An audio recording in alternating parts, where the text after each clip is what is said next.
berdasarkan Al-Quran surah Al-Baqarah ayat 130 dan seterusnya. Jadi yang diperkenalkan di sana adalah SOP-nya, SOP daripada Islam, sedangkan yang diceritakan kemudian berikutnya adalah pelaku-pelaku SOP tersebut yang disebut Muslim. Begitu Bang. Oh iya Bang. Jadi Islam itu adalah aturan, sedangkan Muslim itu adalah orangnya. Iya, iya. Ya, kita nanya dulu tamu kita ya. Oh iya, selamat siang atau selamat sore, baru bergabung. Islam atau Kristen?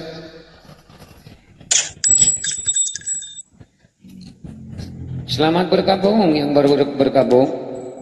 Islam atau Kristen? Mbak Julit. Buka mute-nya Mbak Julit.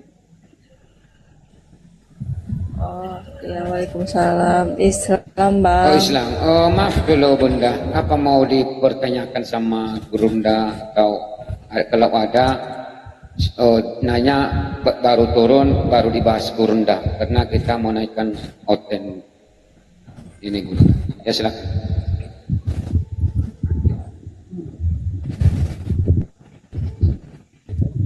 Halo Ibu. Bang Zuma, saya meminta ketenangan.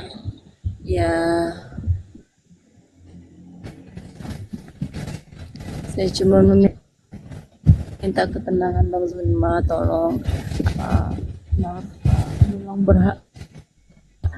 memang tidak berhak bertanya, tapi kesedihan saya berlalu atau gimana Bang Zuma? Iya, kenapa Mbak?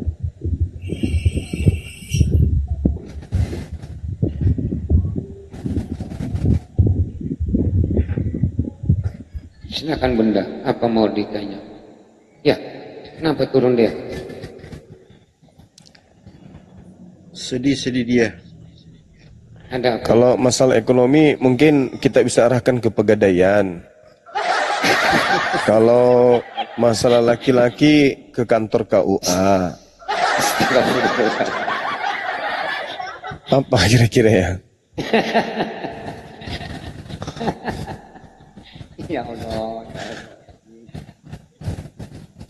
Ketenangan jiwa perihal merasa hampa, zikir, sholat, Ya, baca Quran. Oh ya, silakan kalau ada oten-oten di bawah silakan naik multi. Karena kita di sini silakan naik kalau ada oten di bawah. Ya, narasi dulu Gurunda karena kini aku mau bikin video lagi nih Gurunda. Karena mungkin ini mau naik, nggak usah naik kau apa, kuculuk.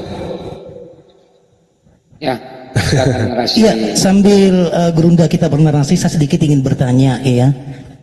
Assalamualaikum Gurundaku, Bang Suma yang saya hormati. Ini pertanyaan saya. Iya, dan kebanyakan dari apologet kekristenan ini meyakini bahwa yang diajarkan Yesus itu secara mutlak, ya, absolut, bahwa ajaran kasih. Tetapi saya melihat data yang begitu banyak, ya, termasuk yang diperintahkan Yesus, bunuhlah yang tidak ingin aku menjadi rajanya. Tetapi itu bukan poin saya, abandaku. Poin saya ternyata di 2 Tesalonika 2 nomor 8, di situ indikasinya Yesus membunuh si pendosa. Ada apa gerangan ini, Gurudaku? Silakan. Ya, baik. Jadi sebenarnya teman-teman sekalian, secara umum ya, sebagai seorang Muslim, kita belajar tentang kekristenan ini. Sebenarnya kita mengurai isi Quran. Kalau kita sebagai umat Islam yang hadir setelah agama Kristen ini hadir lebih dulu, di dalam Al-Quran ini sudah menjadi acuan. Seperti misalnya ketika kita diminta oleh Allah, Iyyaka na'budu wa iyyaka nasta'in, ihdinas siratal mustaqim, siratal ladzina an'amta 'alaihim, ghairil maghdubi 'alaihim waladdallin.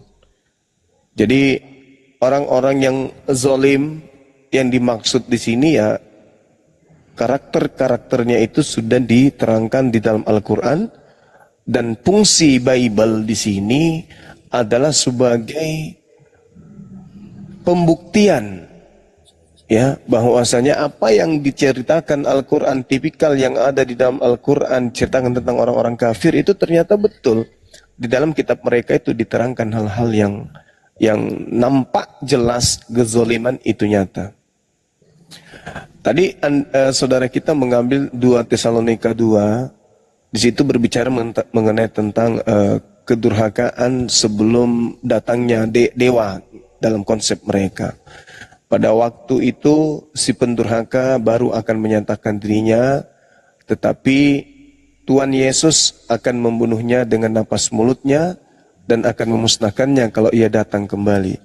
Sebenarnya ini juga ada benarnya kalau kita berbicara perspektif Muslim Islam. Kenapa demikian? Karena Nabi Isa di dalam Al-Quranul Karim datang sebagai hakim untuk menghakimi kemudian orang-orang yang telah melakukan hal-hal yang Allah katakan, apakah engkau yang mengajarkan orang-orang ini menuhankan dirimu selain daripada aku. Nah, Al-Quran lalu kemudian menarasikan Nabi Isa akan memusuhi mereka. Nabi Isa kemudian akan mengingkari pemujaan-pemujaan yang mereka lakukan terhadap dirinya. Wa idza husyiran nasu kanu lahum a'da wa kanu bi ibadatihim kafirin.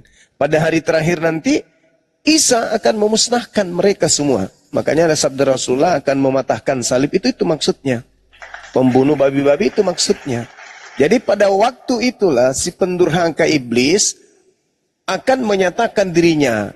Tetapi kemudian Tuhan Yesus akan membunuhnya dengan napas mulutnya dan akan memusnahkannya kalau ia datang kembali. Kedatangannya yang kedua kali nanti, Tuhan Yesus ini akan menghancurkan semua orang-orang yang menuhankan dirinya demi untuk menyatakan bahwa dia berdasarkan perkataannya yang datang ke tengah-tengah Bani Israel itu menjadi dasar alas penghakiman. Itu tafsir pertama. Tafsir kedua, pada waktu itulah si pendurhaka baru akan menyatakan dirinya, tetapi Tuhan Yesus akan membunuhnya dengan napas mulutnya dan akan memusnahkannya kalau ia datang kembali.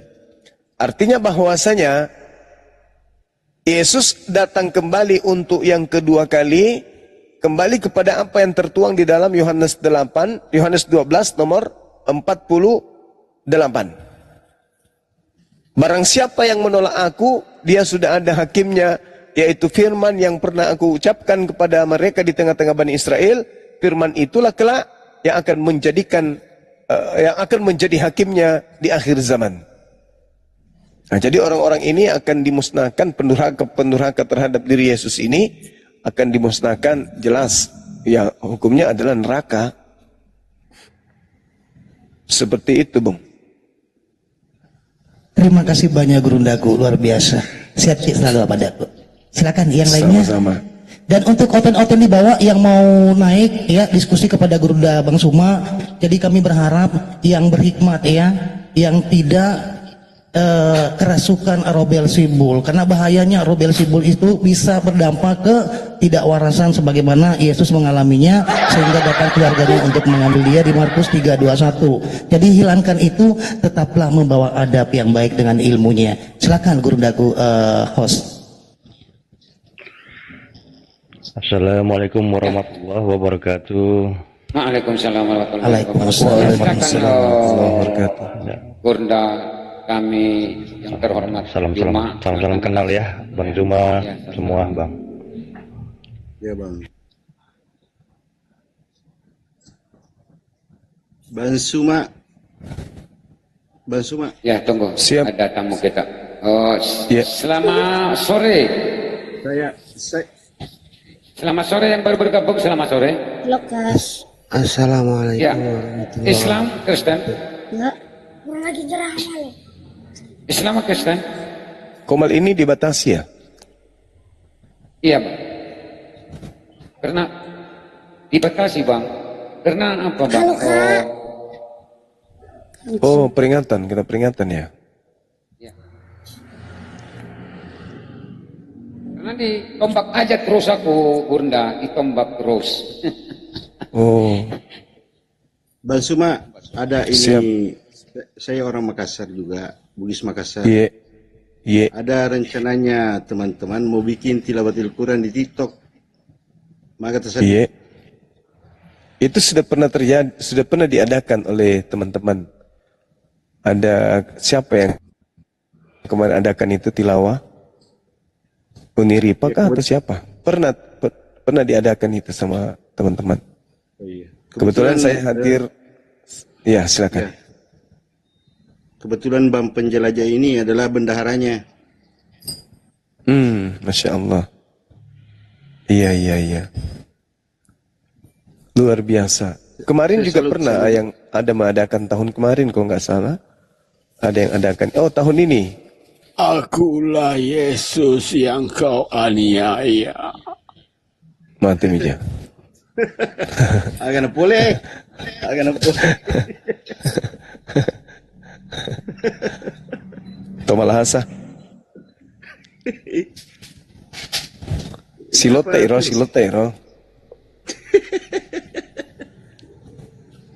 Assalamualaikum Bang Juma. Abu. Waalaikumsalam warahmatullahi wabarakatuh. Izin bertanya Bang Juma. Iya. Klaim mereka otan-otan itu katanya Yesus bisa menyembuhkan orang sakit, menghidupkan orang mati, sedangkan Nabi Muhammad enggak. Bagaimana Bang Juma penjelasannya? Terima kasih. Iya. Jadi Nabi Muhammad tidak ada diberitakan kemudian dia tidak bisa menghidupkan orang mati. Nabi Muhammad diberi mukjizat Al-Quran. Nabi Isa diberi mukjizat menghidupkan orang mati. Zaman itu satu doang, bukan banyak orang. Nabi Musa diberi mukjizat belah lautan. Nah, kalau kita membangun narasi bebas sama seperti narasi mereka, kita juga bisa mengatakan bahwasanya Nabi Musa bisa belah lautan, Yesus tidak bisa belah lautan. Nabi Muhammad diberi kitab suci bernama Al-Quran sebagai tuntunan seluruh manusia. Yesus tidak diberikan kitab suci. Kalau kita mau memahami secara bebas pernyataan-pernyataan mereka. Seperti itu, Bung. Sedangkan Nabi Muhammad SAW justru menghidupkan jiwa-jiwa yang sudah mati. Dalam arti kata Nabi Muhammad itu menghidupkan jiwa manusia, menghidupkan kemudian hati akal manusia. Sementara ajaran mereka, ya di mana ada menghidupkan? Malah mereka kemudian mematikan akal manusia. Kalau Nabi Muhammad menghidupkan akal manusia. Pertanyaannya, pilih mana menghidupkan manusia tapi tak berakal dibandingkan Nabi Muhammad menghidupkan akal-akal seluruh manusia? Ya tentu kita lebih memilih menghidupkan akal daripada menghidupkan jasad. Karena kalau jasad yang dihidupkan, kira-kira nih, kalau misalnya orang yang kita cintai, taruhlah istri kita, meninggal dunia, terus kemudian mukjizat Nabi Muhammad bisa mukjizat Yesus bisa menghidupkan orang mati. Lalu mukjizat Yesus itu dianut oleh orang-orang Kristen, sehingga orang Kristen itu dikenal bisa menghidupkan orang mati. Pertanyaan saya kepada saudara Mas, maukah Anda memanggil orang Kristen untuk membangkitkan istri Anda dari kubur supaya pulang ke rumah masak? Silakan. Anda Muslim Bang Juma. Iya, makanya saya tanya, sebagai seorang Muslim, apakah saudara ingin memanggil orang Kristen membangkitkan istri saudara yang sudah mati 3 hari di kubur supaya dia pulang ke rumah untuk masak? Jelas juga Bang Juma. Ya, gimana? Ya enggak lah. Jelas, ya enggak. Nah sekarang kalau misalnya istri Anda tidak bisa membaca, istri Anda, saudara saya ini kurang paham tentang satu ilmu, maukah Anda memanggil pengikut Nabi Muhammad untuk datang mengobati akal istri kita supaya beliau itu bisa sembuh dari penyakit pikun, penyakit kurang paham dan seterusnya. Mau atau tidak? Ya enggak. Kalau saya mau bang, saya panggil ustadz-ustadz datang ke rumah untuk membuat anak-anak saya cerdas. Saya panggil ustadz-ustadz pengikut Nabi Muhammad untuk datang ke rumah saya bikin kajian agar seisi rumah saya bisa berguna akalnya. Nah, artinya bahwa Nabi Muhammad lebih hebat mukjizatnya daripada Yesus. Nabi Muhammad menghidupkan akal manusia, Yesus menghidupkan mayat. Sekarang di akhir zaman ini, di era yang canggih ini, yang mana yang kita butuhkan? Mukjizat membangkitkan mayat atau mukjizat membangkitkan giroh manusia untuk belajar? Mana yang kita butuhkan? Membangkitkan giroh untuk belajar, Nah, itulah fungsi Nabi Muhammad, menghidupkan akal manusia, sedangkan fungsi Yesus menghidupkan mayat. Sekarang tanya Kristen, mana yang Anda pilih? Menghidupkan akal sehat atau menghidupkan mayat? Suruh tanya, itu PR mereka. Kalau mereka lebih pilih menghidupkan mayat, silakan sekarang mereka ke pemakaman umum, bangkitkan semua mayat-mayat yang ada di sana supaya bangkit dari kubur. Itulah mujizatnya Yesus. Masya Allah. Silakan bang.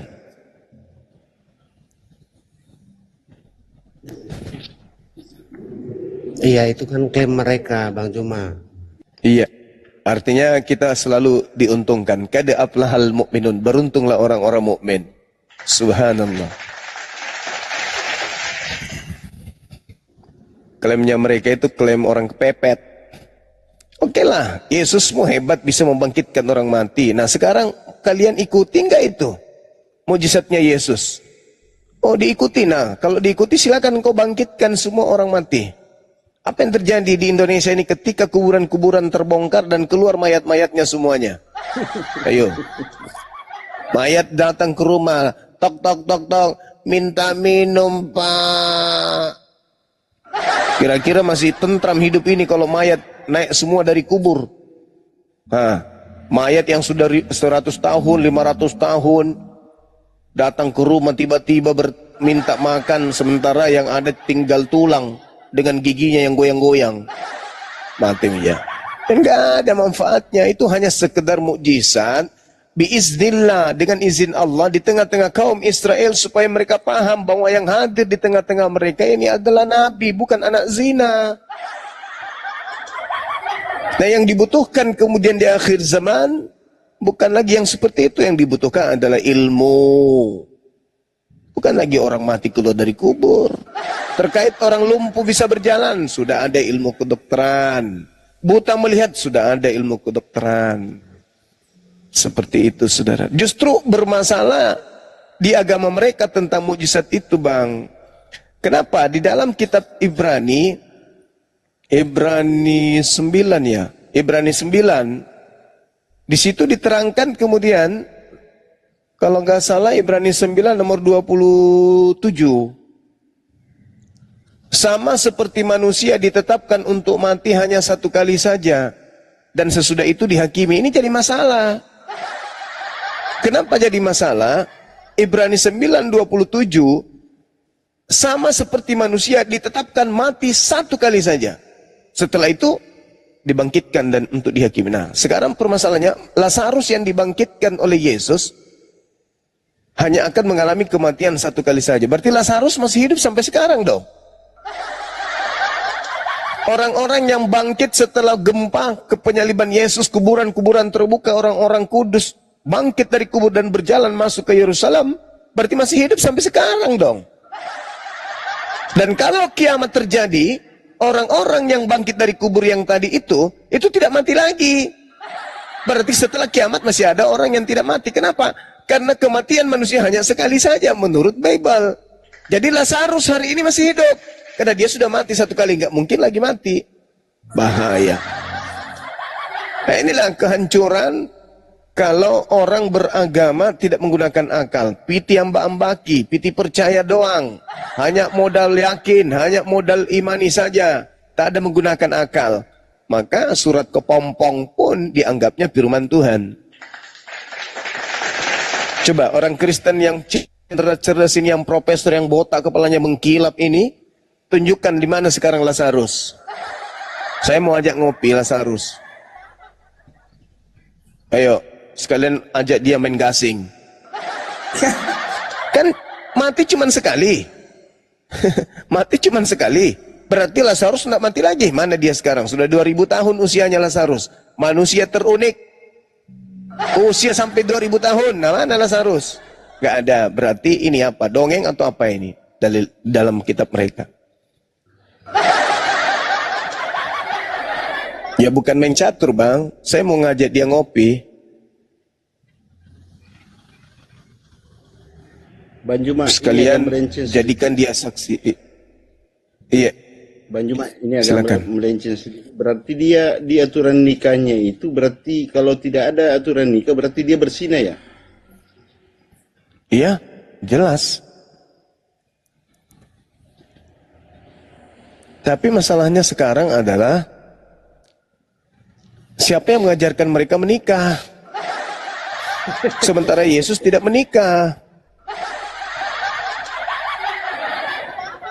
Kan ada dalil di dalam kitab mereka 2 Yohanes 1 nomor 6, di situ kan terang sekali dikatakan bahwasanya 1 Yohanes 2 nomor 6, barang siapa yang hidup di dalam jika Yesus ada di dalam dirimu, maka kamu wajib hidup sama seperti Yesus hidup.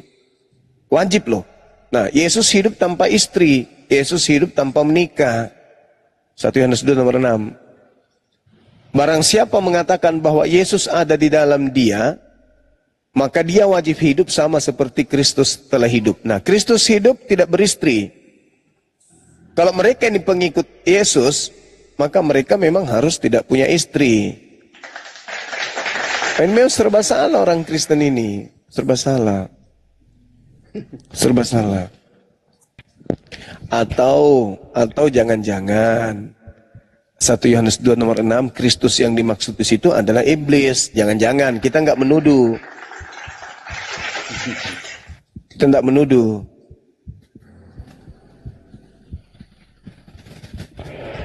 Bang Zuma, sedikit saya, apa benar Bang itu Yesus itu dengan Magdalena itu menikah gitu, mempunyai, dan ada 2 istrinya katanya kan, terus sampai 5 orang anaknya, itu bagaimana Bang Zuma? Mohon maaf. Nah, ini kalau pendalaman materi ini itu salah satu sumber yang bisa kita baca adalah kitab Filipus di bab 49.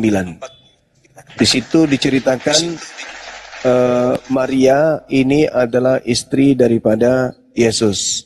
Makanya kitab Filipus ini itu ditolak, dan juga kitab Filipus ini tidak diloloskan saat pengkanonan. Padahal coba kita lihat ya di dalam Yohanes 1, di dalam kitab Yohanes 1, yang dipanggil oleh Yesus untuk memberitakan Injil kerajaan langit, kerajaan Allah, itu adalah Filipus. Dikatakan di dalam Yohanes 1:43, Filipus, ikutlah denganku. Berarti yang ikut memberitakan Injil Yesus, Injil Allah, itu adalah Filipus. Nah, kita lihat lagi di dalam Markus berapa itu? Markus 1 nomor 14. Kalau kita melihat di dalam Markus 1 nomor 14, di situ diurai kemudian oleh Markus, sesudah Yohanes ditangkap, datanglah Yesus ke Galilea memberitakan Injil Allah. Yesus datang ke Galilea memberitakan Injil Allah. Yohanes 1 nomor 43, Yesus ke Galilea bersama dengan Filipus dan mengajarkan Injil Allah di sana. Jadi yang mengajarkan Injil Allah Yesus, Filipus. Setelah itu kemudian kita lihat di dalam Kisah Para Rasul 8. Kisah Para Rasul 8, Filipus mengajarkan kemudian orang-orang yang ada pada zamannya di tengah-tengah mereka dengan mengajarkan kepada orang-orang di sekelilingnya nas, yaitu Injil Yesus. Kisah Para Rasul 8 nomor 35. Maka mulailah Filipus berbicara dan bertolak dari nas itu, dan Filipus memberitakan Injil Yesus kepada mereka. Berarti yang punya hak legalitas, yang memiliki validasi, yang memiliki pengesahan pengajaran penginjilan, hanya satu yang langsung Yesus tunjuk. Siapa itu? Filipus. Sekarang kenapa jadi Bible Lukas yang dipakai? Kenapa jadi Markus yang dipakai? Kenapa jadi Paulus punya surat 13 dipakai? Kenapa jadi Kisah Para Rasul yang dipakai mereka? Padahal yang dipanggil Yesus untuk memberitakan Injil adalah Filipus. Nah, di dalam Injil Filipus bab 49, Yesus menikah dengan Maria Magdalena. Itu Bang. Begini Bang Juma. Jadi yang kita sebagai umat Muslim ini bagaimana menangkap itu yang mana gitu loh Bang? Maksudnya abangku? Di antara tadi Filipus dan Markus, Yohanes tadi sampai Paulus itu menyikapinya gitu loh Bang, maksudnya. Iya, kalau di dalam Bible mereka dikatakan bahwa mereka menikah. Nah, Yesusnya menikah. Iya. Baru dicomot kisahnya Nabi Isa. Iya. Ya, sejatinya memang tidak akan begitu ya Bang ya. Gitu kan. Iya, kalau betul. Iya. Siapa dulu ini ada kami. Siapa dulu di bawahmu Bang? Halo Bang. Siang Bang David. Assalamualaikum. Waalaikumsalam warahmatullahi wabarakatuh. Ada mau dipertanya Bang, karena perlu sama kita bangku satu Bang. Ya, kan katanya bagi orang Muslim itu pernikahan di luar Muslim itu zina ya. Berarti saya yang mualaf ini berarti anak zina gitu. Apa begitu pemahamannya? Bukan anak zina kalau Anda lahir dari Kristen, tapi anak kafir. Anak dari orang kafir. Kalau zina itu ya, zina itu bagi hukum bagi orang Islam. Kalau orang kafir itu tak ada hukum bagi mereka. Sama seperti kambing. Kambing tidak dihukum zina ketika kambing ini menggauli sesama kambing. Monyet menggauli monyet tidak dihukum zina. Kalau misalnya ada kera menggauli sesamanya kera atau menggauli pasangan kera yang lain, tidak dihukum zina dia. Begitu juga orang-orang kafir sudah tak ada lagi hukuman bagi mereka. Maksudku nggak ada aturan bagi mereka. Yang diatur itu hanya yang Muslim. Muslim itu maksudnya tunduk kepada aturan. Kalau kafir, ya sudah keluar dari aturan. Hanya ada dua kelompok manusia di bumi ini. Yang pertama Muslim, yang kedua kafir. Muslim ini yang tunduk kepada aturan Tuhan, yang kafir ini yang tidak tunduk kepada aturan Tuhan. Jadi kalau misalnya saudara David ini lahir dari orang kafir, ya anak orang kafir. Maksudkah dia sebagai anak zina? Termasuk. Cuman kan ya secara hukum kita nggak mengatakan anak dari hasil zina. Ngapain kita ngurusin itu? Tapi ya, silakan bangku kalau itu aja mungkin karena bangku ini. Tapi kalau berdasarkan Bible diceritakan barang siapa melihat perempuan wanita lalu mengingini di dalam hatinya, maka dia sudah berzina di dalam hatinya. Itu diterangkan di dalam kitabnya orang Kristen di Matius 5 tuh, Matius 5 nomor 8. Nah, jadi kalau berbicara tentang dalil itu, siapa memandang perempuan serta menginginkannya, ia telah berbuat zina dengan perempuan itu di dalam hatinya. Berarti anak-anak Kristen ini anak-anak zina semua kalau berdasarkan dalil itu. Kenapa? Karena orang tua kita pada saat bertemu pertama kali dengan ibu kita, bapak dan ibu, pasti saling memandang dan saling mengingini dalam hati. Berarti berzina dong. Tapi bagaimana dengan dia Kan tadi? gitu. Dia mualaf Bang Juma. Mualaf lepas dia sebagai manusia zina karena lepas kemudian dari kedua orang tua dia menjadi seorang muslim, lahir kembali dia dalam keadaan suci fitrah. Bersih beliau. Oke, begini Bang Juma. Saya punya teman-teman Oten, ceritanya mereka ini kegiatannya sering kumpul kebo. Sekali dua kali saya peringatkan sebagai seorang muslim, barang siapa melihat kemungkaran maka rubahlah dengan tangan, lisan atau hati, itulah selemah-lemah iman. Sudah saya peringatkan, kemudian mereka bilang janganlah menghakimi. Begitu Bang Juma, gimana tuh? Siapa yang melakukan kumpul kebo? Para Oten. Oh, jangan salah Bang. Di dalam kitab mereka 1 Yohanes 2 nomor 1 dan seterusnya dikatakan, anak-anakku, hal-hal ini kutuliskan kepada kamu supaya kamu jangan berbuat dosa. Namun jika seorang berbuat dosa, kita mempunyai seorang pengantara pada Bapa, yaitu Yesus Kristus yang adil. Yesus adalah pendamai untuk segala dosa kita, dan bukan hanya untuk dosa kita saja, tetapi juga untuk seluruh dosa dunia. Jadi bagi mereka itu adalah hal yang biasa. Belum lagi kalau kita lihat di dalam Roma 5 nomor 20. Di situ dikatakan, tetapi hukum Taurat ditambahkan supaya pelanggaran menjadi semakin banyak. Dan di mana dosa bertambah banyak, di sana kasih karunia menjadi berlimpah-limpah. Jadi itu kaidah di dalam agama saudara kita. Kita harus hargai. Di mana mereka banyak melakukan dosa, di situ kasih karunia berlimpah. Karena katanya Yesus datang bukan mencari orang yang benar, Yesus datang mencari orang yang bersalah. Jadi di mana mereka banyak melakukan kesalahan, di situ Yesus datang untuk kemudian mendatangi mereka. Dalil Roma 5:20, di mana dosa bertambah banyak, di sana kasih karunia menjadi berlimpah-limpah. Jadi jangan salahkan kalau mereka melakukan dosa banyak, karena mereka mengharapkan adanya kasih karunia yang berlimpah-limpah.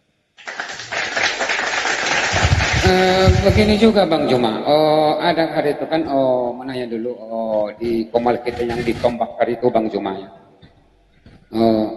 Nanti kalau mungkin 1 hari, 3 hari sampai ke 5 hari ke depan, ada mau masuk Islam atau 2 orang atau 10 orang nanti di komal itu, tapi karena hari itu mau Islam orang itu karena masih ada lagi babinya, tapi nggak saya bolehkan. Nah, tetapi karena saya bilang hari itu sama dia, jual dulu babinya, baru bersahadat, aku bilang. Itu nanti perjelaskan dulu sama Kurunda ya. Baru ini semalam datang lagi dia ke komalku, bagaimana itu Bang? Aku mau bersahadat. Jangan gara-gara babi saya itu tertunda, gara-gara keimanan saya di dalam Islam. Karena ini satu keluarga ya Kurunda ya. Mungkin karena aku bilang sama dia, aku nanya dulu sama guru-guru atau ustadz-ustadz, 1 hari atau sampai ke 5 hari ke depan, itu bagaimana caranya, bagaimana kekafirannya itu atau nanti udah kesahadatnya itu atau berlaku itu atau indah Gurunda. Coba dulu silakan dulu Gurunda. Karena nanti di komal yang ditombak hari itu kita, Gurunda. Silakan Gurunda. Iya, maksudnya apa ini? Tidak ngerti saya. Orang itu disuruh menikah dengan babi, baru bagaimana maksudnya? Bukan. Hari itu ada mau di komal saya mau balik Islam, tapi ada babinya lagi 50 ekor. Mau disyahadatkan juga babinya gitu? Bukan. Maksud dia disyahadatkan dia baru dijual babinya ini. Nah, datang teman-teman kita, kenapa nggak disyahadatkan dulu baru dijual babinya? Itu haram hukumnya kalau saya tahu, aku bilang. Tapi aku nanya dulu sama guru-guru lah, aku bilang. Itu bagaimana itu? Pelihara babi. Iya. Nah, ini berat ini teman-teman. Jadi ada sesuatu yang haram, kemudian disuruh jual dulu, baru kemudian masuk Islam. Setelah masuk Islam, hasil penjualan babi dipakai beli Al-Quran. Waduh. Kalau mau syahadat bang, tinggalkan semuanya. Tinggalkan semua. Jangan lagi ada istilah jual dulu baru masuk Islam. Artinya dijual dulu terus duitnya dikasih ke orang tidak masalah. Tapi kalau jual dulu baru babinya dipakai beli Al-Quran, dipakai beli apa, bayar zakat dan seterusnya, ini kacau juga. Sekali dia Islam ya lepaskan semuanya. Suruh babinya ke bom-bom.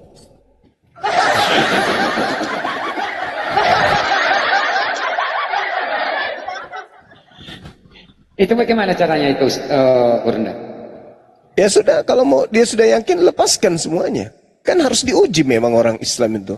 Jangan kau mengatakan kau beriman, kau tidak diuji.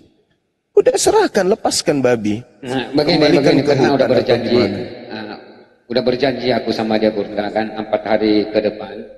Saya nanti karena nggak sanggup sama saya, nanti saya undang nanti Gurunda ya. Mau terangkan sama dia. Karena 4 hari tanggal. Salah dia bang penjelajah karena masih ada babinya mau dijual baru disumbangkan di masjid. Wah, bagaimana juga? Nah itu makanya. Bagaimana solusinya besok kan gitu.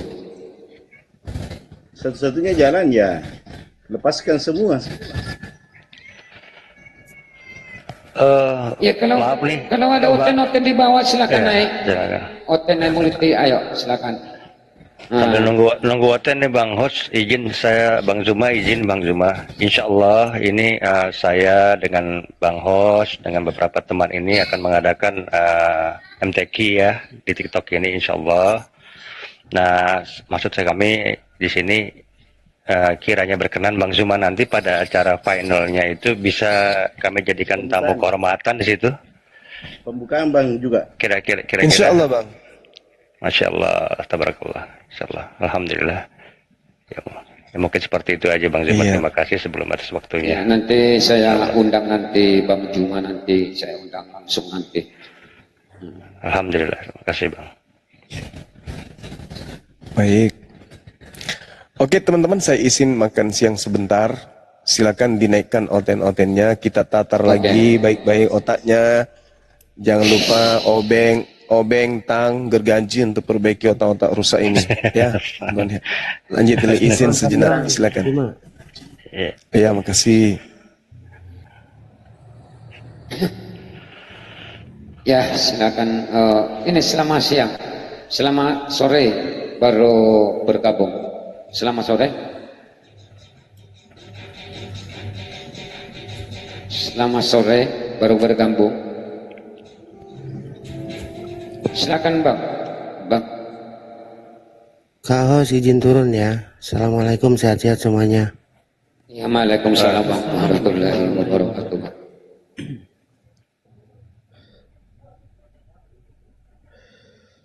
Ya, oten-oten yang mau naik silakan ajukan multi gitu ya.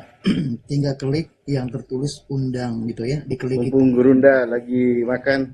Iya, Gurunda kita lagi makan dulu. Karena gitu takut semua kapan naik ini oteng. Iya. Jadi begitulah ya teman-teman Kristen, silakan naik dan untuk momot di bawah dengan hormat tolong dilihat nama-nama yang berbau-bau kekristenan gitu ya. Misalnya Lambertus, ya, Marconus, kayak gitu. Nah, itu bisa dilihat dari nama-namanya sehingga dinaikkan nanti gitu ya. Ya, silakan. Ya, selamat sore. Islam, Kristen. Assalamualaikum warahmatullahi wabarakatuh. Saya di Waalaikumsalam warahmatullahi wabarakatuh. Di bawah aja, nak monitor aja nyimak. Oh, jangan lah Bang. Jangan main-main sama aku Bang. Oh, undang-undang aja. Bawa aja, di bawah buat oten aja, buat oten. Oke Bang. Terima kasih Bang ya. Yo, lanjut. Aku follow Bang. Oke Bang. Ya, jadi begitu ya untuk saudara kita Momot. Ini gampang sekali kita bisa mengenal indikasi dari namanya Kristen itu ya, seperti Neptunus ya, Uranus, Uranon gitu ya, banyak yang berbau gitu dah ya. Nah kemudian yang naik kami harap yang berhikmat ya, jangan tegang menghadapi gurunda kami karena guru kami itu sangat santun ya. Semua itu tergantung situasinya Anda. Bang Kalpa. Siap, Bang. Siap. Udah aku kasih ngomong sama kau, naikkan Kristen yang bau ketiak. Ya, silakan. Sebentar. Iya, saya sedang mencari yang berbau-bau nih. Namanya bau pokoknya ya. Iya.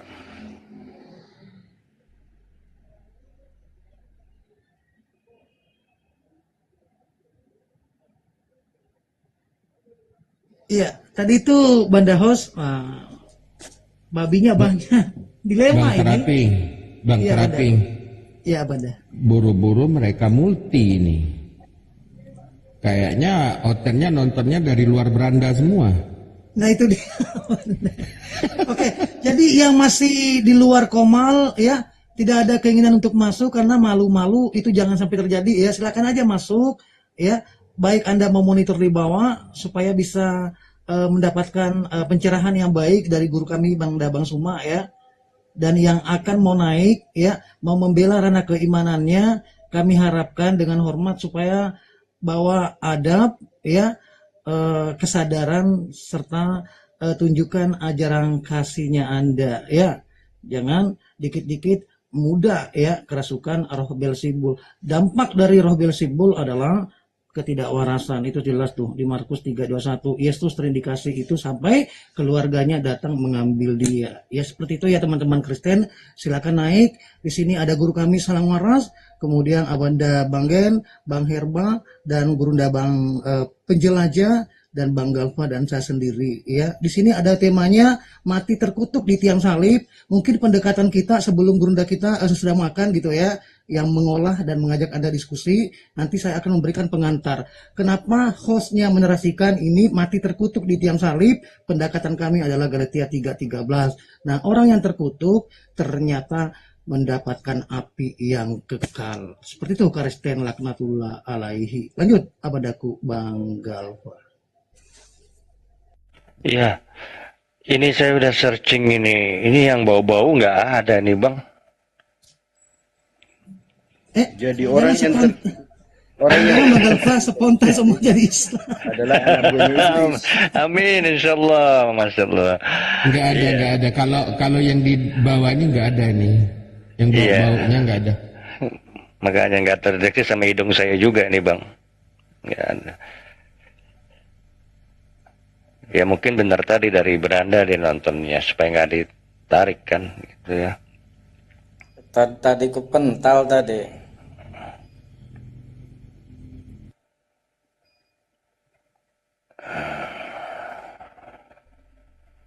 Abandaku Bang David, salam kenal untuk Anda. Saya dengar baru mualaf ya Abandaku Bang David. Iya. Tadi naik ke pental. Oh iya. Sudah berapa lama Abandaku kembali ke fitrahnya Islam gitu? 1 bulan sih. Kira-kira 1 bulan. Semoga kita senantiasa istiqomah ya Bang David ya. Amin amin ya rabbal alamin. Ya, hanya di Islam kata Allah di Al-Qur'anul Karim, Bismillahirrahmanirrahim, wa ammal ladzina amanu billahi wa tafahamu bihi wa syayyidukiluhum fi rahmatin minhu wa fadli yahdihim ilaihi siratal mustaqim. Jadi adapun orang yang beriman dan bertakwa dan berpegang teguh pada agamanya, maka Allah menjanjikan surga di situ serta memberinya jalan lurus. Masya Allah. Ya, kemudian untuk saudara David yang hijrah, yang mualaf ini juga ada. Kata Allah di surah Al-Had ayat 58. Surga juga untuk Anda. Masya Allah, tabarakallah, saudaraku. Tetap istiqomah, salam satu Tuhan untuk membentengi akidah saudara kita yang awam dan menegakkan ukhuwah Islamiyah. Seperti itu Bang David ya, saudaraku. Bang David, saya mau tanya, ini ada di bawah nih ada yang typing, ini menarik nih Bang. Apa yang dirasakan setelah Abang nih mualaf gitu? Yang dirasakan setelah mualaf. Ya. Ya bangga lah bisa cari kebenaran. Di hati maksudnya seperti apa gitu? Nyaman, damai. Masya Allah, Masya Allah. Alhamdulillah. Ya, ya, ya. Ya ini saya meneruskan ya, ada yang bertanya di bawah ini. Menarik juga sih. Ya, izin Bang Galpa saya apalagi pas silakan. Iya, Bang David. Saya mau bertanya, waktu masih di Kristen dulu Bang David, bagaimana Anda punya tanggapan melihat data yang sangat berbeda yang disampaikan Yesus dengan Paulus ini? Kalau saya lihat di Bible ini terindikasi ada 3 orang yang menyatakan Yesus Tuhan, yang dinarasikan ini masuk ke 12 murid Yesus. Yang pertama adalah Paulus, kemudian Petrus, dan Yudas. Itu ada datanya. Nah ternyata kalau kita lihat, kita riset orang ini indikasinya latar belakangnya semua beleng-beleng, termasuk Petrus yang menyangkal bahwa dia bukan murid Yesus. Nanti kita akan beda datanya di situ. Nah pertanyaan saya, ketika Yesus menyatakan, memerintahkan, inilah hidup yang kekal itu, engkau harus mengenal satu-satunya Tuhan yang benar dan mengenal Yesus sebagai utusan. Di Yohanes 17 nomor 3, itu sudah jelas, ya, terang. Tetapi di sisi lain Paulus mengatakan Yesus Tuhan di 1 Korintus 8 nomor 6. Bagaimana pengamatan saudaraku David tentang kedua data yang berbeda dari yang disampaikan Yesus dengan apa yang disampaikan Paulus? Silakan saudara. Berbeda, bertolak belakang sangat jauh. Makanya dari situ kan saya berpikir, saya jarang baca Alkitab. Tapi setelah saya cari tahu kok banyak yang janggal gitu. Iya, Bang David. Memang agak nyeleneh si Paulus ini ya. Sudah mengakui bahwa terhadap dustanya dulu ya. Di Filipi 1:18 jelas kita lihat, kata Paulus, baik maksud jujur ataupun berdusta, aku tetap bersukacita memberitakan Injil. Kemudian Paulus juga mengklaim dirinya di Galatia 1 nomor 1, bukan karena manusia dan bukan juga karena manusia, aku dipilih langsung katanya oleh Kristus. Itu kurang lebih narasinya. Nah, yang paling tidak rasional yang disampaikan Paulus di Galatia 1:15 Bang David. Apa narasinya? Ternyata Paulus mengklaim dirinya sudah dipilih sejak dalam kandungan ibunya. Pertanyaannya, siapa sih ibu Paulus ini Bang David? Kurang paham saya kesana Bang. Baik, silakan Guru Daku Bang Galpa. Iya, ini cuma kita tanya-tanya doang di Daku David ya. Silakan Bang Galpa, Abang Daku. Guru kita masih. Masya Allah. Bang David, boleh bertanya sedikit ya. Yang mualaf, Bang David sudah berkeluarga belum? Belum ya. Tapi orang tua bagaimana? Orang tua masih sudah tahu. Sudah tahu. Orang tua Ya. Kristen ya? Katolik. Katolik ya. Bagaimana tanggapan orang tua setelah tahu Abang David mualaf ini? Kaget gitu, kenapa gitu harus pindah ke Muslim. Apalagi kan orang-orangnya kan suka bikin biang kerok gitu.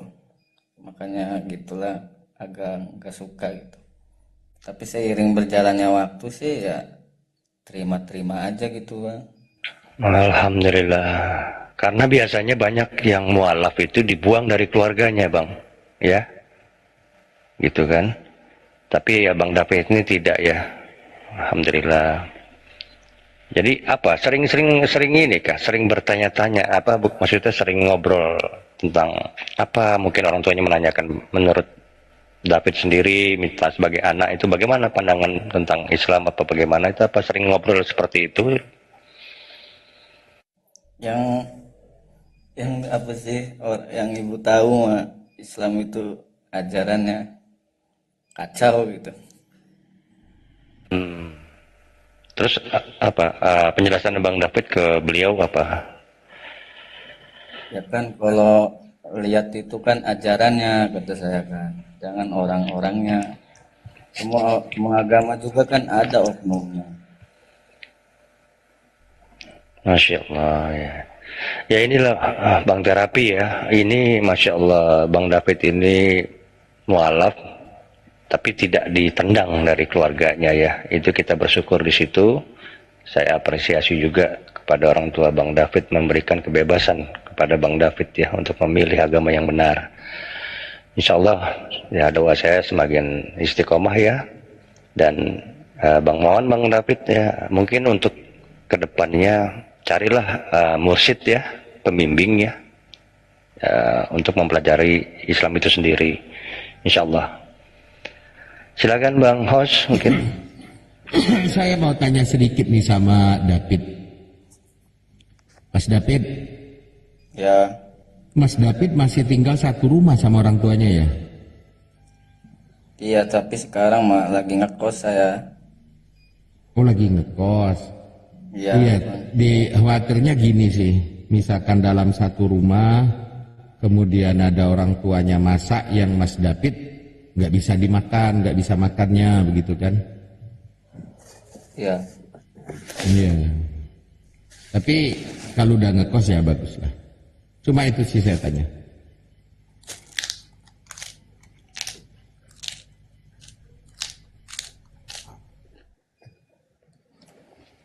Lanjut Bang Terapi. Ya, jadi untuk oten-oten di bawah silakan naik. Ini ada Bang Kesang. Sudah Kesang jangan, iya, Kesang jangan di private ya, naik ya. aja. Pak Kesang pelan-pelan ya, jangan digaspol dulu karena gurunda kita juga masih makan gitu ya. Nah di sini kita mau memanggil dulu Kristen-Kristen laknatullah alaihi supaya ada keinginan untuk diskusi kepada gurunda kita ya. Siapa tahu mereka ini masih bisa diselamatkan dari dogma takiyah mimbar gereja Bang Galva. Karena saya menilai mereka ini para jemaat-jemaat ya, saya melihat indikasinya pendeta ini menjadikan jemaat-jemaat ini adalah budak perpuluhan, Pak Galva. Kenapa? Karena ada perpuluhan di gereja itu. Benar nggak, Bang Galva? Ya. Betul Bang. Itu mata pencariannya mereka, Bang. Ada apa satu itu sapa dulu. Ya, baik. Ya. Selamat sore, saudaraku Nunung.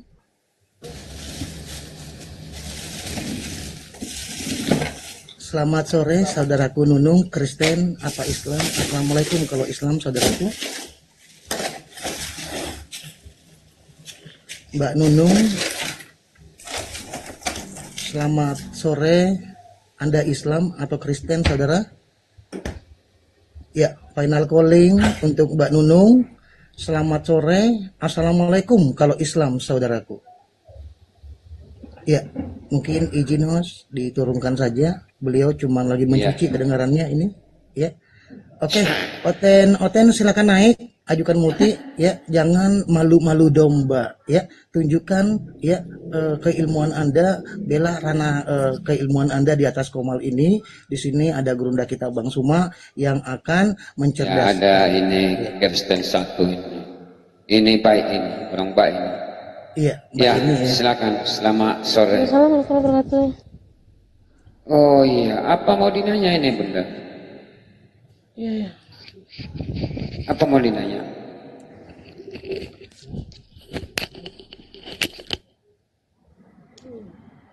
Nggak ada mau dinanya Bunda. Maaf dulu Bunda ya, dibawa aja sambil tetap lah ya. Barangkali ya, Mbak Yeni mau tanya saya kalau latar belakang saya apa? Saya duda Bang Penjelajah, nggak apa-apa ya. Ya silakan deh Yeni turun ya. Promo. Nggak apa. Sambil menyelam kan menyedot air laut gitu ya. Mudah-mudahan saya ditegur sama gurunda kita nanti saya. Ya Mbak Yeni, mohon maaf kiranya kami minta kepada host untuk diturunkan karena kita di sini butuh satu kursi untuk saudara kita Kristen ya. Ayo untuk Kristen naiklah, siapa tahu Anda masih bisa diselamatkan dari dogma doktrin takiyah mimbar gereja. Jadi Yesus berkata, kasihilah Tuhanmu segenap hatimu karena Kristen ini masih punya hati, segenap jiwamu karena Kristen juga masih punya jiwa, serta segenap akal budimu. Jadi minimal harus berhati.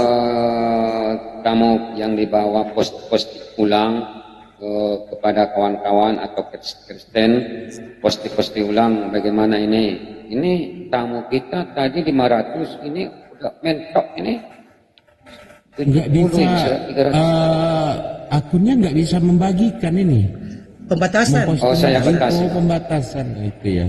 Ya, saya batasi. Karena ditombak aja aku bang, ditombak 3 hari baru bangun. Bang Terapi. Ya. Kalau bisa hotel-hotel yang naik jangan kayak yang tadi lah, emosi saya. Iya. Kalau si Elpran itu Abanda. Si Elpran iya, itu udah berapa kali ketemu di Komal begitu terus. Di Komal saya kemarin Bang Elpra, saya dengan Bang Akal Sehat, terus Abanda Bang Dio, terus dengan Abanda Petalempu, ya dijadikan mainan itu si Elpran. Tapi ada yang menarik juga ciri khasnya mereka.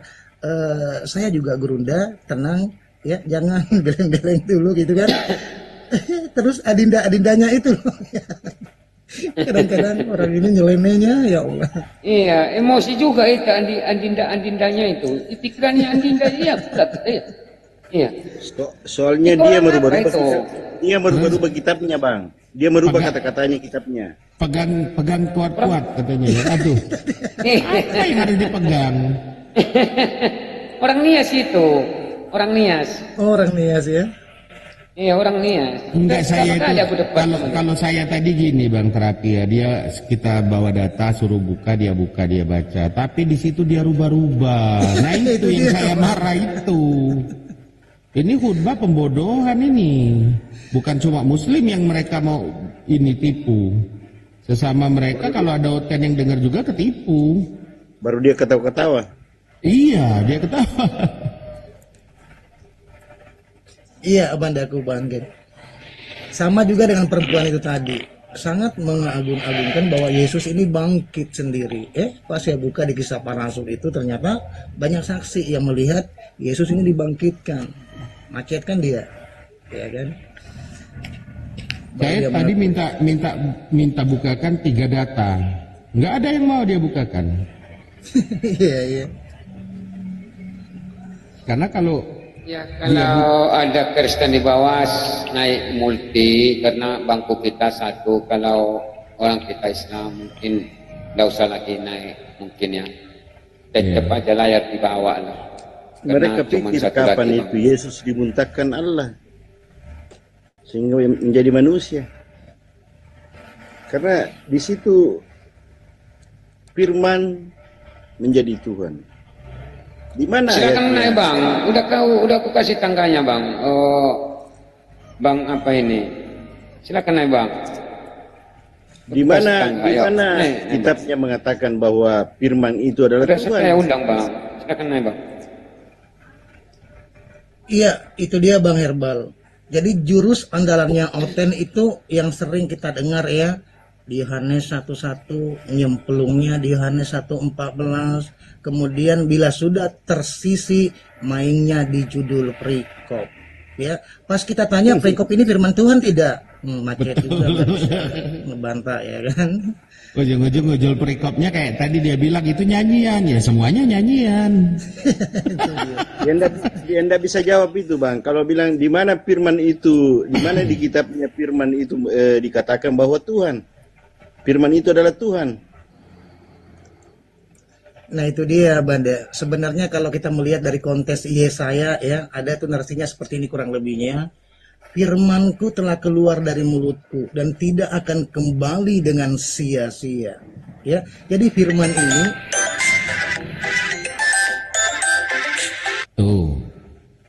firman ini seakan-akan dimuntahkan oleh Allah. Bang Terapi Oten akibat promo tuh ditelepon.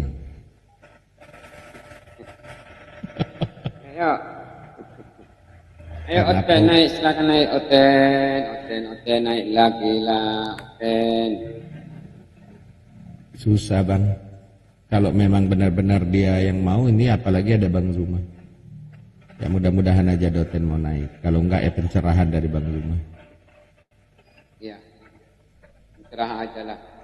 Berupa juga Oten ini. Tapi maunya ini Bang Zuma ini maunya oke dia, buka kamera dia, mau ambil video aku. Minta aja nanti. Coba. Ya. Bang apa? Siapa ini? Mualaf. Aku ada apa lagi? Ada lagi permintaan. Mau bertanya. Karena kita di sini hostnya ini pula mualaf juga. Ada permintaan lagi. Kira-kira. Karena hostnya ini juga orang penjelajah ini mualaf juga ini. Masya Allah. Oh iya. Nah, itu makanya kalau ada kira-kira masih terganjal pikiran Islam itu, biar saya cerahkan sama kau. Kalau Islam itu mualaf, hingga ada lagi banding dalam Islam ini selain Islam. Itulah Bapa dan Tuhan selain Allah Subhanahu wa taala dan Nabi Muhammad sallallahu alaihi wasallam. Selain itu enggak ada lagi. Enggak ada lagi. Kalau di dalam Kristen itu, apalah di dalam Kristen itu? Enggak ada. Apa kau cari di dalam Kristen? Satu, kau cari Tuhan yang bernono. Kedua, manusia. Itu manusia loh. Udah mati terkutuk di tiang salib. Terkutuk lagi.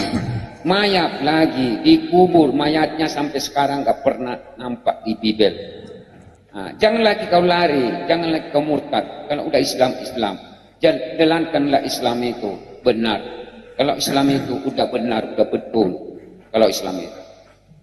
Karena udah dikatakannya, tiada Tuhan selain Allah. Muhammad itulah adalah utusan. Satu-satunya nggak ada lagi. Tapi kalau di dalam Kristen itu nggak ada satunya, tiganya. Nah, coba sendirilah, semacam anda lah ya, udah mualaf 1 bulan saya dengarkan. Ya, yang kau 1 bulan ini apa yang kau rasakan di dalam Islam itu? Mungkin enak murni. Hati kita itu terbentak. Nah, tapi kalau di dalam Islam Kristen itu nggak ada. Satu pun nggak ada. Kenapa? Karena di dalam kekristenan itu, bagaimana lah ya, Tuhan manusia, kita manusia. Udah, dia bernono, kita bernono. Masa kita Tuhan? Kan gitu. Nah, itulah jangan lagi kembali kau di situ dia salah paham Bang, karena keilahian adalah sebenarnya itu kalau bukan keilahiannya itu lebih hebat lagi keilahian saya. Mujizat itu, nah, itu makanya jangan lagi kau, kalau udah Islam kau baca kalimat syahadat itu, alhamdulillah karena udah bagian Allah Subhanahu wa taala sama kau. Tapi kalau kau nanti murtad lagi kembali kepada Kristen, mungkin saja nggak selamat dalam kehidupanmu, apalagi di akhirat. Itu aja saya bilang. Bang David ya sedikit sih Bang. Bukan baru 1 bulan nih. Terus langkah-langkah Abang untuk memperdalam agama Islam sendiri bagaimana Bang? Memperdalam kayak gimana maksudnya? Ya memperdalam. Ya, Maka tadi kan saya kan mengatakan tadi memperdalam lagi agama Islam dengan guru pembimbing ya. Bila ada misalnya ada masjid lah di sekitar ya Bang David. Sholat, carilah. Saya udah mulai sholat, ngaji, udah Iqra 3. Alhamdulillah. Alhamdulillah. Berarti ada guru pembimbingnya ya Bang? Ada Bang. Ada. Itu yang saya maksud tadi Bang. Ya alhamdulillah kalau udah seperti itu, insya Allah. Nah mana tadi? David, jangan lagi kau goyang hati kemurtaan kepada mengikut mamamu atau orang tuamu kedua ya, atau saudara-saudaramu. Jangan lagi goyang hati kau.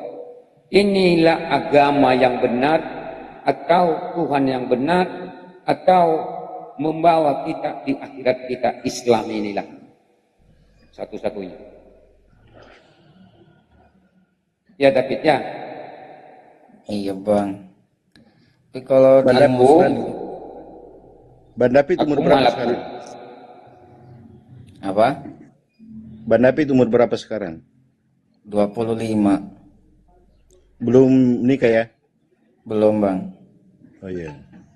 Berarti anak saya nomor 3-nya, anak saya nomor 3-nya. Jadi di dalam kalam ilahi ayat suci Al-Quran mengatakan, Ya ayyuhalladzina amanu sta'inu bis sabri was salat, innallaha ma'as sabirin. Minta tolonglah kepada Tuhanmu dengan sabar melalui solat.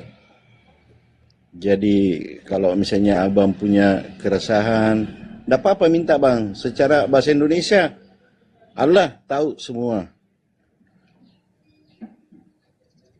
Sholat itu padahal nyaman gitu dilakuinnya. Iya.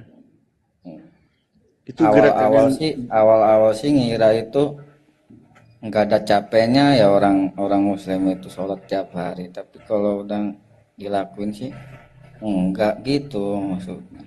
Malah ketagihan.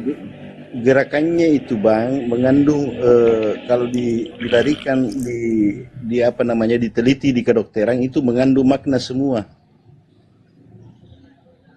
Ya ini bang, mungkin gini bang Herbal, maaf bang David ya itu tadi yang ditanyakan apa yang dirasakan, apa yang dialami sekarang ini ya kira-kira seperti itu tadi contohnya dalam melakukan sholat yang tadi dibilang sholat itu kok waduh berat ya capek ya begini tapi saat bang David melakukan kalau ada capeknya orang Muslim saya aja seminggu sekali aja udah ngap gitu kan.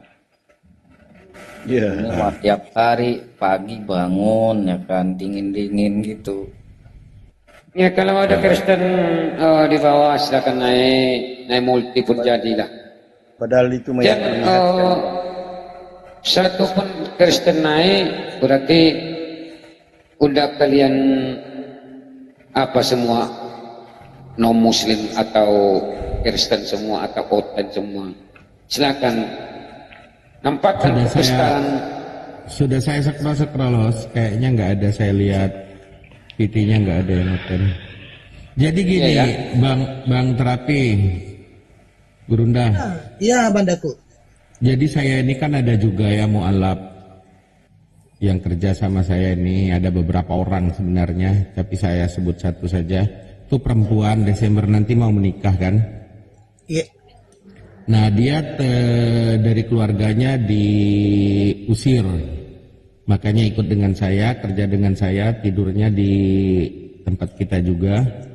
Nah Desember nanti mau menikah itu saya sarankan sama dia supaya orang tuanya tetap didatangi, keluarganya tetap didatangi, tapi nanti pada saat mau nikah itu diwalikan dengan wali hakim. Masya Allah. Iya, jadi memang ini luar biasa ya orang yang kembali ke fitrahnya ya Bang Geni. Berarti kalau begitu Bang cari keluarganya, yang keluarga terdekatnya yang Muslim ya? Tidak ada, kebetulan tidak ada, semuanya Oten. Jadi termasuk orang tuanya, cuma di situ saya sampaikan sama dia biar berakhlak yang bagus gitu kan. Tetap kamu datangi sesakit apapun waktu kamu diusir, kamu harus tetap datangi ke situ. Kamu sampaikan bahwa kamu mau menikah, iya mau menikah. Karena kalaupun untuk jadi wali nggak bisa, alhamdulillahnya calonnya itu dari anak santri.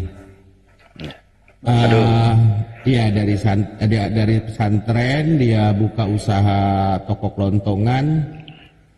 Nah pada waktu itu saya panggil dia menghadap ke saya kan, saya minta supaya anaknya tidak disia-siakan. Kalau untuk disakiti lebih baik dia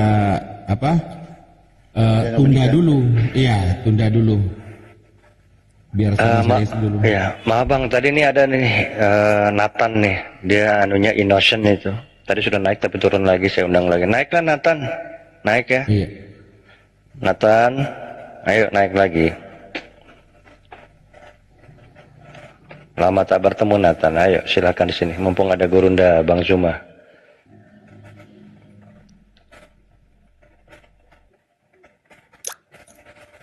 Naka ini Kristen.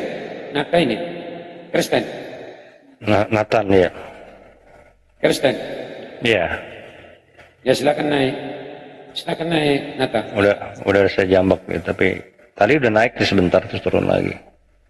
Mana ada kau jambak. Udah Perempuannya. tadi. Enggak, Perempuan. tadi di bawah saya ini. Tadi dia sudah naik deh. Turun lagi cepat. Udah saya jambak lagi. Ya silakan. Silakan Nata.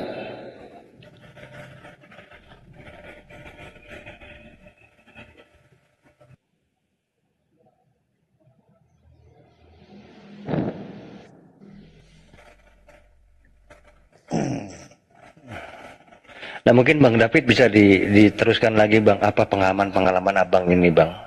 Mungkin tadi kan kita potong-potong ya, mungkin pengalamannya gitu, biar menjadi inspirasi yang dibawa. Ya pengalamannya dulu tuh apalagi di ajak-ajak temen gitu, acara tahlilan gitu, makan makanan. Bangun subuh Bang, bangun subuh berat ya pertamanya.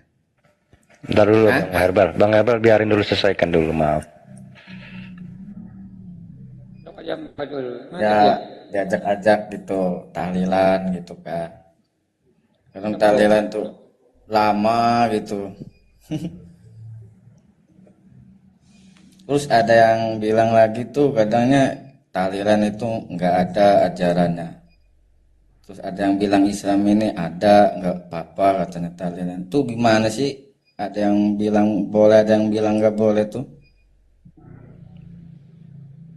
Udah itu nggak usah dipikirin Bang, yang itu Bang, biarin aja itu. Jadi Abang mohon maaf, fokus aja Bang yang ada sekarang.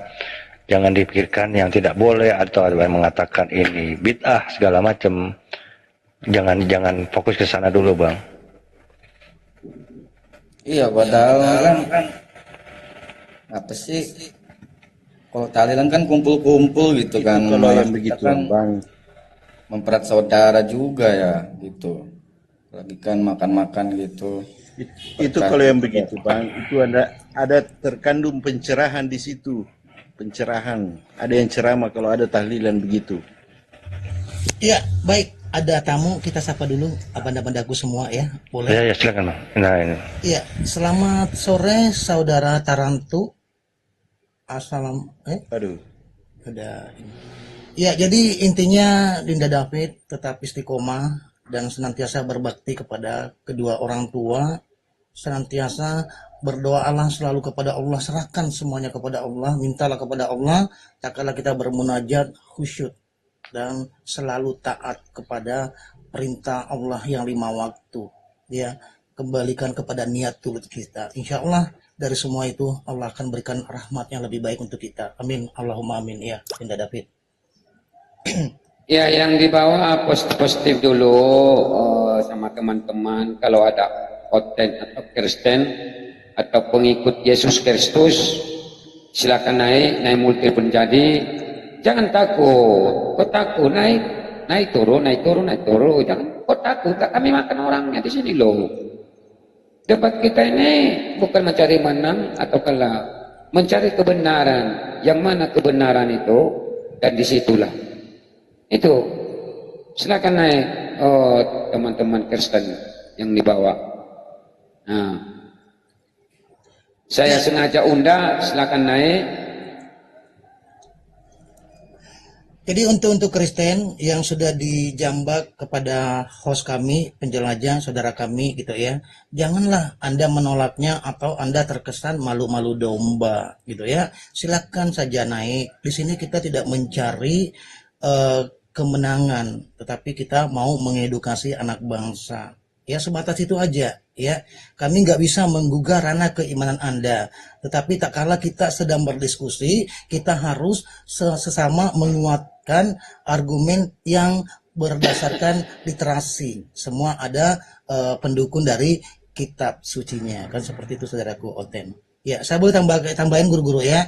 Nah, seperti yang saya sampaikan tadi, bahwa Oten-Oten ini yang sekelas jemaat tidak pernahkah menyadari bahwa Yesus ini memerintahkan untuk mengenal satu-satunya Tuhan yang benar itu dan mengenal Yesus sebagai utusan. Ya, kemudian itu ada di Yohanes. Kasihilah Tuhanmu segenap hatimu, segenap jiwa ragamu, segenap akal budimu.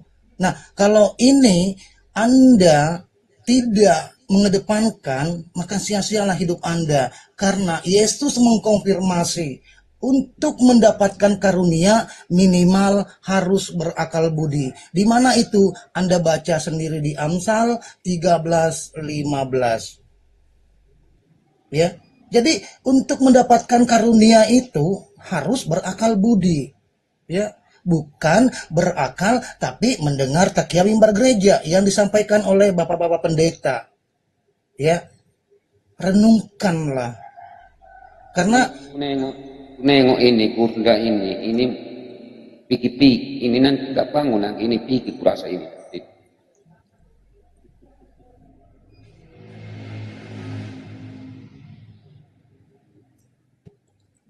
ya.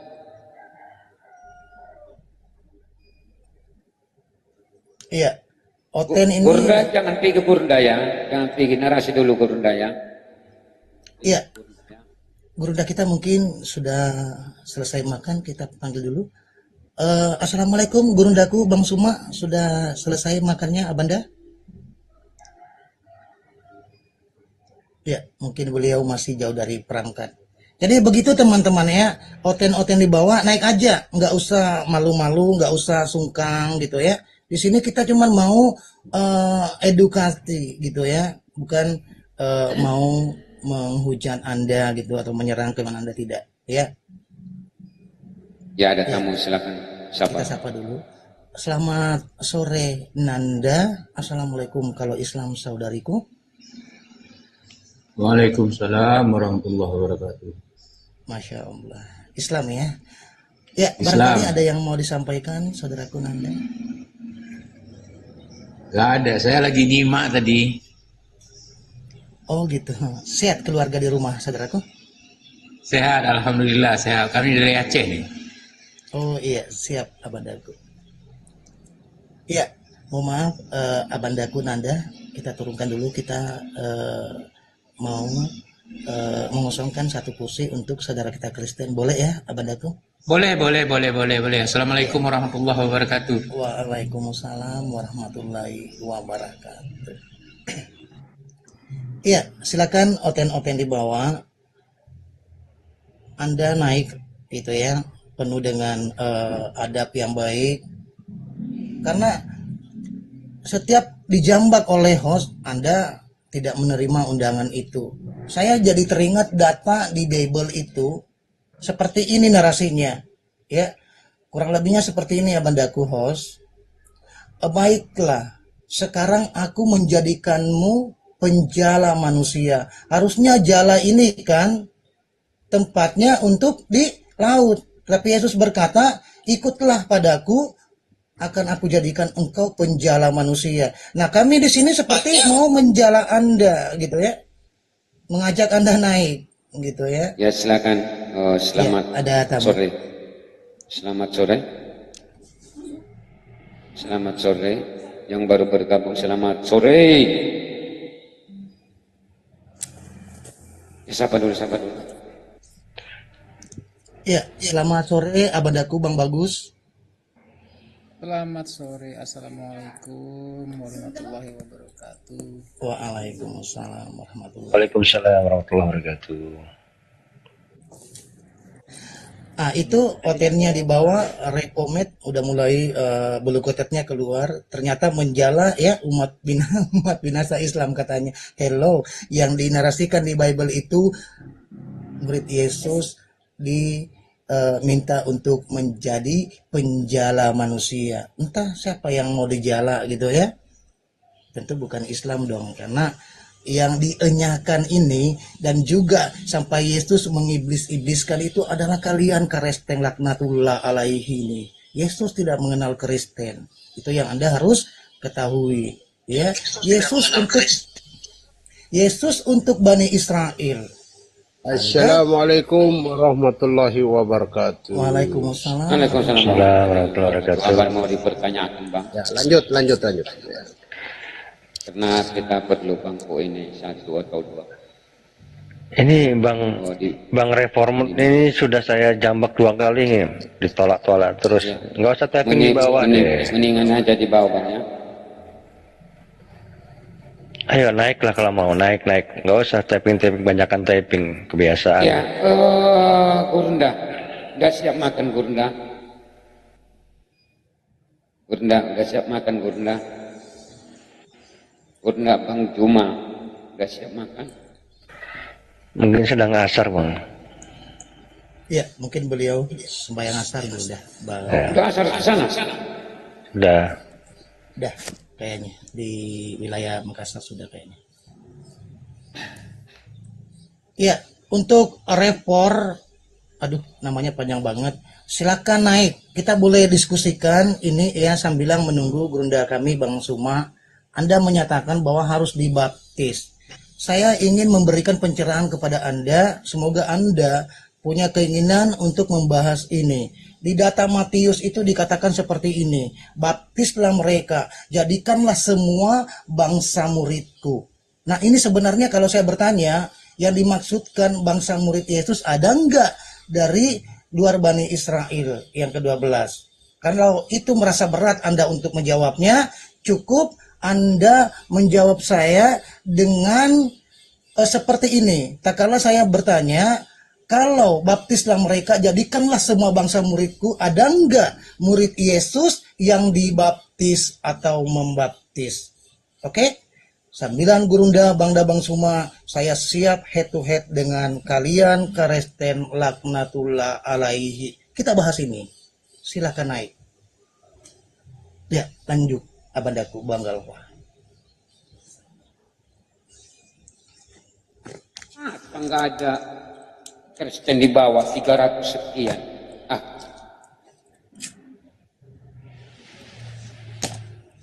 Enggak, tadi kan yang di bawah ribut masalah baptis. Saya pengen memastikan apa betul baptis itu ajaran Kristen apa ajaran Yahudi itu coba. Kalau ya kan, saya pengen betul-betul keterangan kalau dia ribut masalah baptisnya. Ya kan kalau betul itu ajaran Kristen sementara itu ya, baptis yang dilakukan oleh Yohanes itu adalah orang Yahudi, ya kan?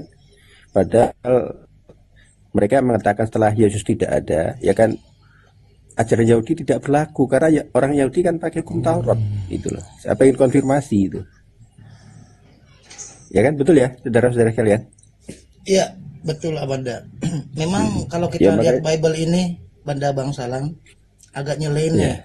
Kata Yohanes nih ya, kata Yohanes Pembaptis, bertobatlah dan berilah dirimu dibaptis dan Allah akan mengampuni dosamu. Itu di Markus 1 nomor 4. Nah, ternyata di Matius 3 nomor 13-nya, maka datanglah Yesus kepada Yohanes untuk dibaptis. Berarti indikasinya di sini Yesus berdosa dong kan? Karena disuruh bertobat, benar nggak? Nah, inilah Karesten laknatullah alaihi. Jadi kalau membahas ini silakan aja naik ya, nggak usah typingnya hebat sekali di bawah, tapi di atas Anda kaku gitu ya. Ya, kita sapa dulu. Assalamualaikum Bang Gege, kalau Islam selamat sore, kalau Kristen saudara? Bang Gege selamat sore. Nyemplung semua ini. Ya, jadi begitu ya, oten-oten itu sangat fundamental kita bahas kalau ingin membahas tentang baptisan tersebut. Karena ke-12 murid Yesus nggak ada yang dibaptis atau membaptis. Ini masalahnya. Kalau Anda ingin mau benarkan bahwa baptislah mereka, jadikanlah sebuah bangsa muridku, kan banyak Kristen memahami data ini seolah-olah mau dijadikan semua bangsa ini supaya dibaptis. Ya kan? Hello, nggak gitu konsepnya saudara. Karena kalau itu yang Anda dudukan sebagai pembenaran untuk semua bangsa harus dibaptis, siapa murid Yesus yang ke-12 yang dibaptis? Paham ente? Ya. Nah, untuk itu silakan oteng-oteng naik, silakan abandaku Bang Gens As. Lanjut. Gak ada, udah diundang berapa orang gak ada yang naik, ditolak. Iya, karena di bawah cuma pamer tapping aja. Apakah kalau tapping dia ditanggapi apa tidak, itu aja. Tapi kalau betul-betul dia menguasai materi, naik aja lah. Kalau Anda yang lebih punya ilmu lebih, bagilah kepada kami, biar kami jadi murid, kaliannya jadi guru, kan begitu. Tujuan diskusi kan tidak cari kalah menang ya kan, yang menyampaikan berarti berbagi ya, yang tidak tahu mendapatkan manfaat dari apa yang diajarkan oleh orang lain, begitu. Gak perlu takut lah.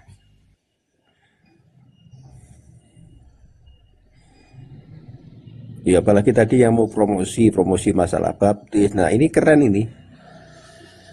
Ya kalau promosi ya coba kemas tadi, kemas produknya dengan bagus, bagaimana cara penyampaian yang menarik ya, supaya orang lain yang tadinya tidak berminat ya kan bisa menjadi tertarik gitu loh. Tapi tentu dengan cara yang hebat dan terhormat, hebat dan jangan hebat tapi bikin orang mumet gitu.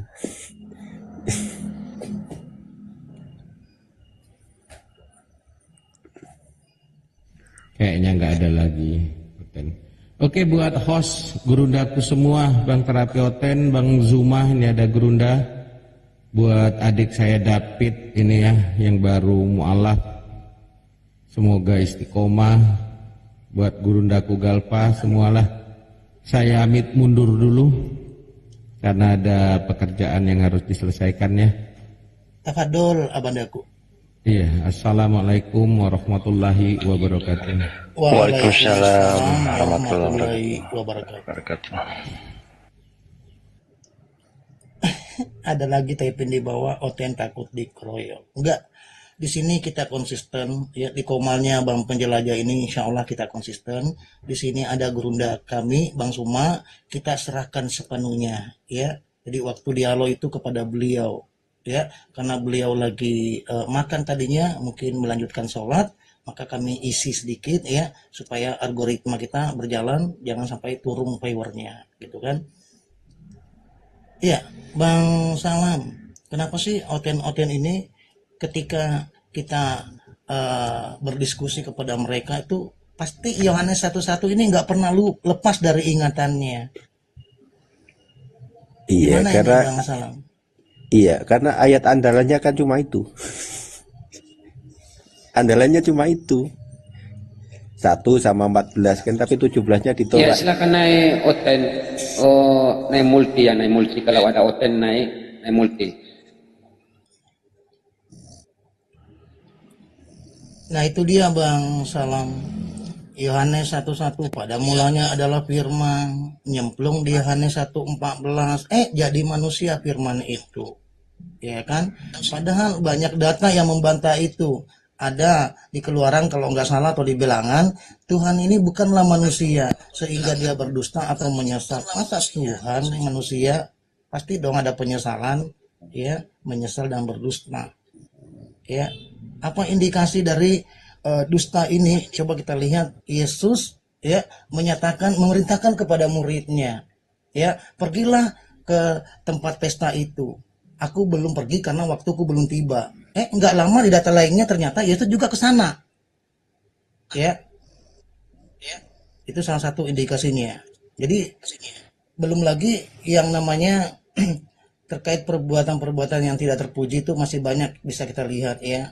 Salah satu di bait Allah itu ada orang yang berdagang kemudian diobrak-abrik. Itu juga sebagai bentuk sifat yang tidak terpuji gitu kan.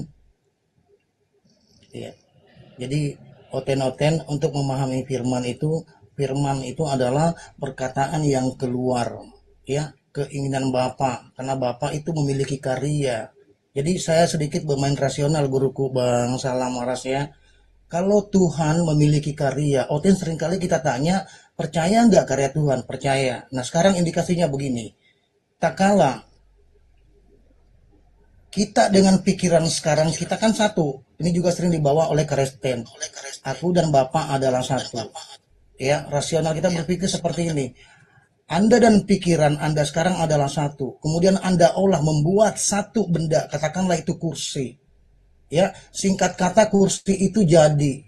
Pertanyaan kita, apakah kursi itu karya kita atau kursi itu bagian bentuk wujud kita yang sama?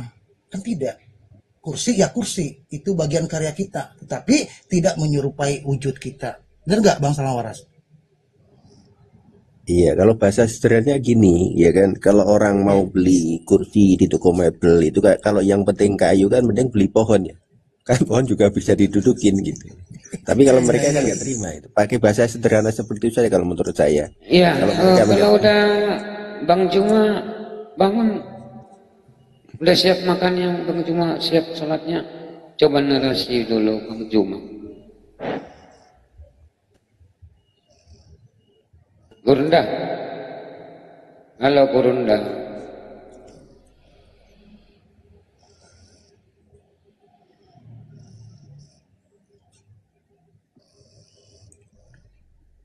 Ya, mungkin belum selesai beribadah.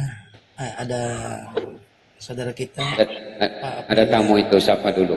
Selamat. Assalamualaikum. Waalaikumsalam warahmatullahi wabarakatuh. Dindaku Justi.